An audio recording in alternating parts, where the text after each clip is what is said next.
Thank you very much, Nancy, and hello, everyone. How nice of you to be here tonight. How many of you have read one or more of my books? Oh, okay.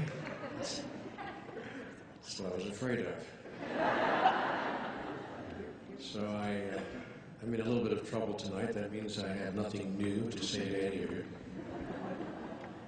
You all know everything I'm going to say, everything I'm going to do. You know every move I'm going to make. I feel a bit like Madonna's next husband on his wedding night. I know what I want to do, I'm just not certain I can make it interesting.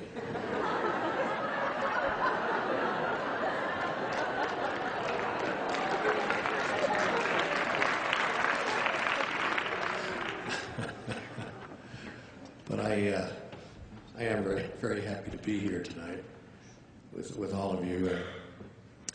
I really am glad that so many of you have read at least a little of the material, because then I don't have to start at the beginning. Because I think it's now important for us to move forward from that beginning place to the next level, to the next place, to the next understanding, to the next revelation, to ourselves, from ourselves, with regard to who we are and what we're doing here. I mean, here on the planet.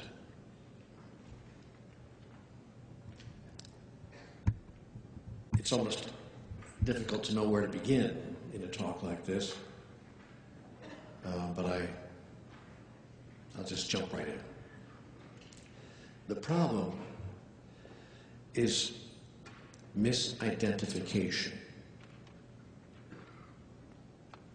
That is, most of us do not know who we really are. And then there are some of us who do know who we really are, but don't believe it. And then there are some of us who do know who we really are, and believe it, but don't know how to experience it.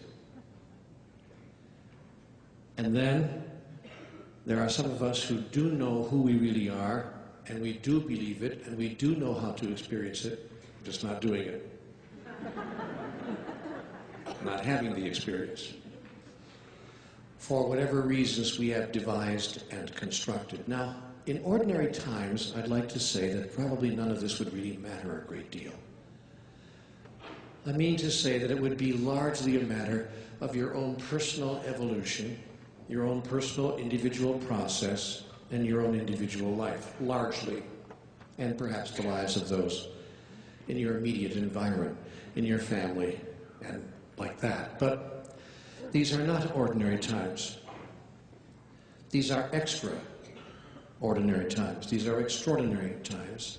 This is a different moment, a different kind of moment in humanity's experience of itself. This is a different moment in the history of our civilization.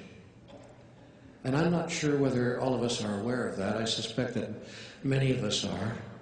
But I'd like to lay the groundwork for that here at the outset, so that we can have a context, a shared context within which to experience the rest of what I would like to say tonight. None of us are here tonight by accident, nor are we here for ourselves. I'd like to suggest to you tonight to consider the possibility that you came here this evening at the invitation of your soul. By the way, how many of you believe that you have a soul? Just kind of curious. That's most of you. Great. Let's see, 1, 2, 3, 4, 5, 6, 8 rows up, 6 rows in. What's the problem with you? But, so, if you have a soul, I should imagine that at some point in time, if you believe you have a soul, and if you experience that you have a soul, which is another thing altogether, I suspect that at one point in time or another in your lives, you must have asked yourself, and we all ask ourselves sooner or later, what is my soul doing here? That is, what am I up to? Or what's the point of it all? What is it all about? Surely it's about more than it has seemed to be for most people up until now. Surely our lives are about more than get the guy, get the girl, get the car, get the job, get the promotion, get the office in the corner, get the gray hair, get the illness, and get the hell out.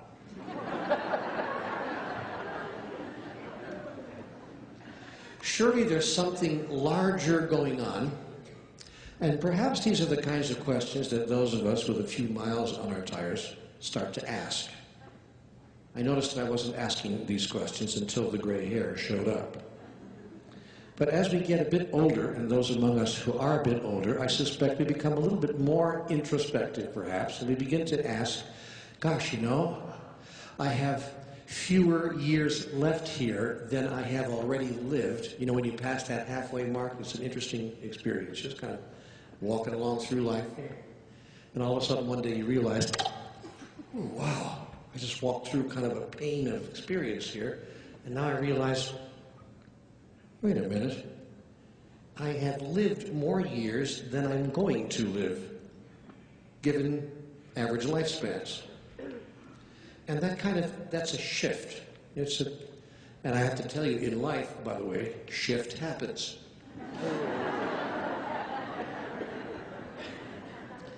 And that's kind of a shift where you just go, okay, now what? I mean, like, what was that all about? And what is this going to be all about? These last and final years that I have. What is this going to be about? And why? Why? Every year for the last 10 or 12 years of his life, I visited my father at Thanksgiving. And I remember the last year that I saw him before he passed on. We were just sitting, and he had become, by the way, more and more quiet as each year went by. My father was a very boisterous, kind of an outgoing person. But in the final years of his life, he just kind of like receded back into himself, and he was sitting in his rocking chair in the den and saying really very little. I was sitting across, the room from him, and this is where patience comes in, because you have to be really willing to be there in a quality way with your elder parents, even when they have nothing further to say. So I said, Dad, let's talk. And he said, well, what? So let's talk about life. Oh, he's not again. I said, Dad. He said, oh, wait, by the way, speaking about life, son, how's the bullshitting business? Only a father could ask a best-selling author a question like that. So I said, Dad, what is the purpose? What is the meaning of life? You're 83. Help me out here. Bring me the wisdom of your years. And my dad looked at me with no attempt to be funny at all. Just looked at me with kind of a empty, almost forlorn look on his face and said simply, I don't understand any of